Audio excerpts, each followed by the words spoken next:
আপনার পতন ঘটিয়েছে, এটা আপনার শাস্তি চায়। আপনারা বলবেন না, আওয়ামী লীগের বলেন। আপনি যেরকম একটা হত্যা মামলায় আসামি হয়ে আছেন, ঘুরে বেড়াচ্ছেন, টকশো করছেন, সেরকম আওয়ামী লীগও ইলেকশন করার অধিকার রাখে। সমস্যা আছে, সমস্যা আছে মাথায়, সমস্যা আপনাদের হচ্ছে পচন ধরেছে শরীরে। আপনার দালালি করবেন না, আমি বলি আওয়ামী লীগের দালালি করবেন না বসে বসে। হ্যাঁ, আওয়ামী লীগের দালালি করবেন না, মানুষকে বিভ্রান্ত করবেন না। ঠিক মতো কথা বলেন, অনেক দালালি করেন, স্পষ্ট দালালি করেন। গায়ে নিজেরটা লাগলে তখন লাগে, আপনার লেগেছে গায়ে, দলটা করলে লাগে না, আমার ব্যক্তিগত বলছেন লাগবে না। শেখ রবিউল আলম ভাই, জনগণের পালস বুঝতে পারা না পারার যে প্রসঙ্গ, যখন অভিযোগ অথবা প্রশ্ন রাজনৈতিক দলের দিকে, জুলাই গণঅভ্যুত্থানের প্রেক্ষাপটে রাজনৈতিক জনগণের পালস কি রাজনৈতিক দলগুলো বুঝতে পারছে নাকি এখনো সেই পুরনো সংস্কৃতির নানাভাবে কিন্তু তার উত্থান আমরা লক্ষ্য করি? সেটা তো রাজনৈতিক দলগুলি পরিশুদ্ধ হবে, পরিবর্তিত হবে, বিদ্যমান পরিস্থিতি, সম্ভাব্য পরিস্থিতি সে বুঝে রাজনীতি করবে। এক রাজনৈতিক দল আরেক রাজনৈতিক দলের পরামর্শ অনুসরণ করবে না। পালসকে বুঝে, সেটা ভোটে গেলে বোঝা যাবে কে পালস বুঝতে পেরেছে, কার উপর জনগণ আস্থা রেখেছে। জি, আনিস আলমগীর ভাইয়ের একটা কথা আমাকে খুব ব্যথিত করেছে। ফ্যাসিবাদের পতিত শক্তি রাজনৈতিক শক্তি হিসেবে উনি এখনো বিবেচনা করছেন। ফ্যাসিবাদের পতিত শক্তি রাজনৈতিক শক্তি নয়, এবং তার অংশগ্রহণ নিশ্চিত করা মানে ইনক্লুসিভ নির্বাচন নয়, মনে রাখা দরকার। দ্বিতীয়ত হচ্ছে 5ই আগস্টের পর কথিত একটি রাজনৈতিক দলের যে পতন হয়েছে, আনিস আলমগীর ভাইরা সেটা ধারণ করেন না। আপনি শুনেছেন গণ অভ্যুত্থানে সরকারের পতন হয়, পতনের পর ক্ষমতাচ্যুত হয়, কিন্তু রাজনীতি ছেড়ে দেশ ছেড়ে ভেগে যায় শুনেছেন নাকি? যারা রাজনীতি ছেড়ে দেশ ছেড়ে ভেগে চলে গিয়েছেন তাদের নির্বাচনে রাখতে হবে এই দায় জনগণ নিয়েছে নাকি? সেই জন্য সংগ্রাম হয়েছে নাকি? অতএব ইনক্লুসিভ নির্বাচন কি জনগণ তা জানে। হ্যাঁ, নির্বাচন ব্যবস্থাপনায় আওয়ামী লীগ হস্তক্ষেপ করেছে, নিয়ন্ত্রণ করেছে, দখল করেছে, বিধায় তো পতিত শক্তি হয়েছে। নতুবা আওয়ামী লীগের মতো এক সময়কার প্রতিষ্ঠিত রাজনৈতিক দলকে দেশ ছাড়তে হবে কেন? অতএব সেগুলি ইনক্লুসিভ নির্বাচন ছিল না। এখন যেটা হচ্ছে, জাতীয় ঐক্যবদ্ধভাবে ইনক্লুসিভ নির্বাচনের দিকে যাচ্ছে। ওকে, একবার একটি রাজনৈতিক দল তার বিচারিক প্রক্রিয়ার মধ্যে ঢুকে গিয়েছে, আওয়ামী লীগের বিচার দাবি হয়েছে, আইন করা হয়েছে, বিচার হবে, ট্রায়াল ফেস করবে, তারপর রাজনীতিতে বৈধ হলে রাজনীতি করবে, নির্বাচন করবে, সবই করবে। কেন তার আগে কেন হবে না? এত উদ্বিগ্ন হলেন কেন?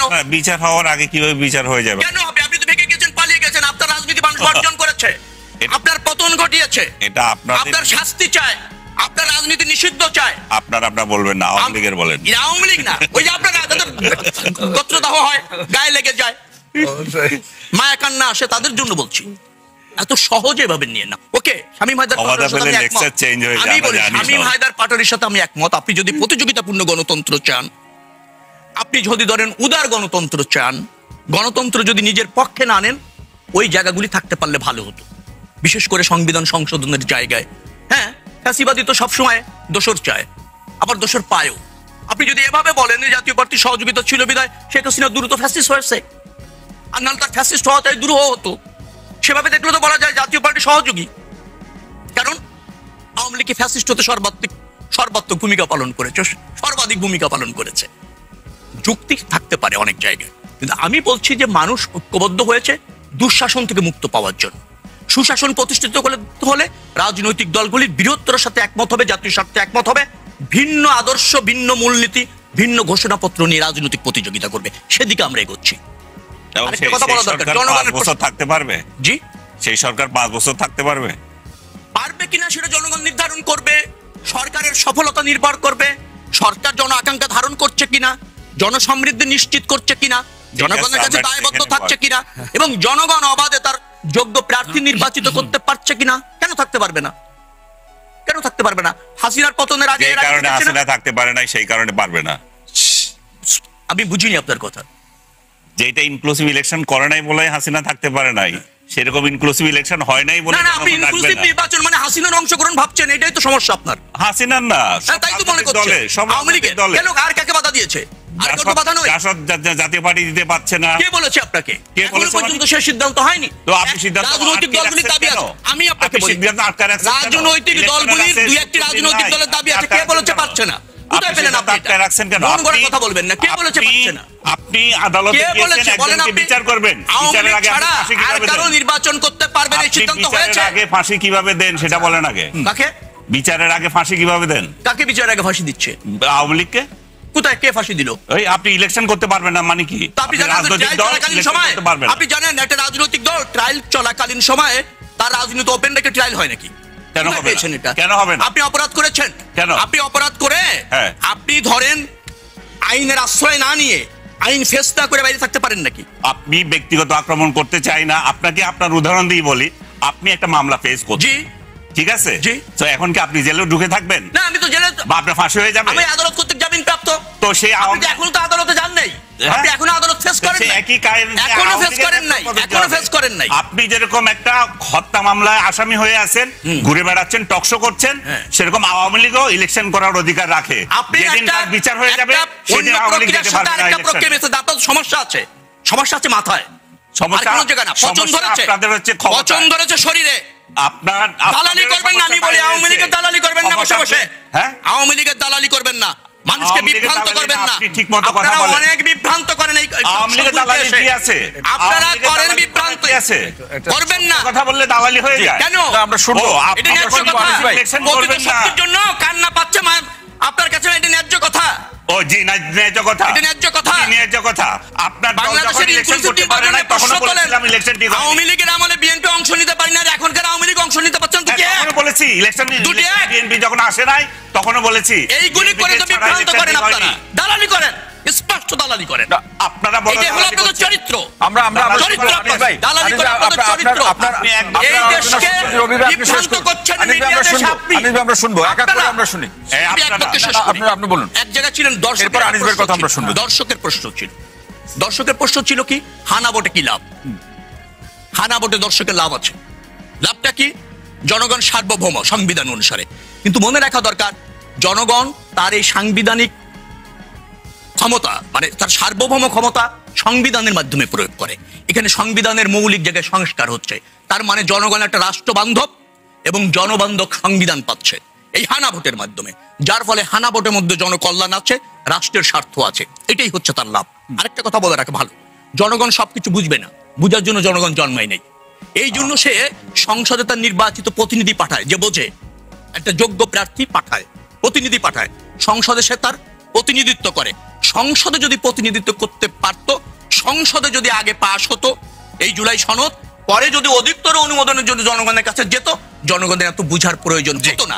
কিন্তু বৃহত্তর স্বার্থে যেহেতু একটা ব্যত্যয় ঘটেছে, আমি আবারও বলি, দেশের স্বার্থে, জাতির স্বার্থে এটাকে সফল করতে হবে এই গণভোট এবং এই সংস্কার। রবি ভাই, অসংখ্য ধন্যবাদ আপনাকে। আমি আনিস ভাইয়ের আলোচনা আপনার কাছে শুনবো। একজন দর্শক অপেক্ষা করছেন, প্রশ্নটা নিয়ে আমি আপনার কাছে ফিরছি। প্রিয় দর্শক কে আছেন, পরিচয় দিয়ে প্রশ্ন করুন। জি, সংযুক্তি বিচ্ছিন্ন হয়েছে। দর্শক, আনিস ভাই আপনি যা বলতে চাচ্ছেন। না, আমার সাথে রবিউল আলমের কোনো বিরোধ নেই। যেটা কথার কথা হচ্ছে সেটা হচ্ছে যে রাজনৈতিক দল যদি ইলেকশন না করতে পারে তাহলে আমরা তাকে বিচার করে তারপরে আমরা এটা তাকে নিষিদ্ধ করে দেব।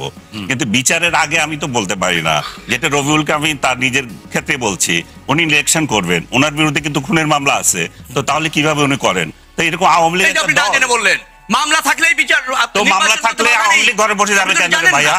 আওয়ামী লীগ একই কথা, না জেনে বিশেষজ্ঞ হয়ে যান, এটাই প্রবলেম।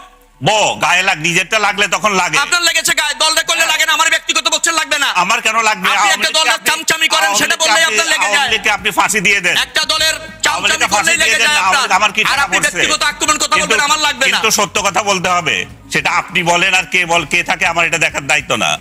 আপনি যে বিচারের কথা বলতেছেন, সে বিচারের কথা বলেছি, আইনের কথা বলেছি। আপনি একটা রাজনৈতিক দলের বিচার না করার আগে তাকে নিষিদ্ধ কিভাবে করে দেন, তাকে ইলেকশন করতে কিভাবে নিষেধ করেন?